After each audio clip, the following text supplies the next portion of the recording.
Why would a person rejoice in their situation in life? Today we're going to begin a study looking at one man who rejoiced because everything in his life had changed completely for the better.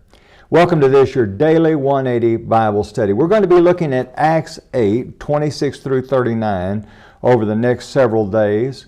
And when I say everything changed completely for the better in his life, I'm not talking about the physical circumstances, but the spiritual circumstances of his life. And we get the title for this series from Acts chapter 8, verse number 39. After he had been baptized for the forgiveness of sins, we read in our text, now when they came up out of the water, the Spirit of the Lord caught Philip away, so that the eunuch saw him no more, and he went on his way rejoicing. And I want to ask a very simple question that I think will kind of lay out the foundation for this series of studies. Why did he rejoice? Now, we could come up with several answers, but as we look at the text, I think there's some things that will jump out at us. Now, there's some things that are not specifically mentioned in the text, but we get a little clue as we look in the text, and as we look at the broader context of Scripture, we know what's going on. Let me illustrate my point to you. And at the end of Acts chapter 7, in the beginning of Acts chapter 8, we see that a great persecution is broken out against the church.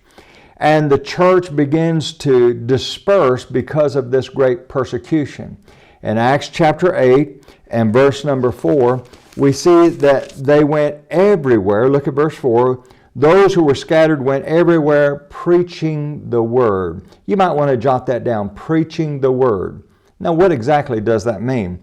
Verse number 5, then Philip went down to the city of Samaria and preached Christ to them. Preaching the word, preaching Christ, synonymous. Then if you drop down to verse number 12 of chapter 8, we see that Philip is in Samaria preaching, and notice what happens. But when they believed Philip as he preached things concerning the kingdom, he preached things concerning the kingdom. That's synonymous to preaching the word. That's synonymous to preaching Christ. And what happens when they believe those things? In the name of Jesus Christ, both men and women were baptized.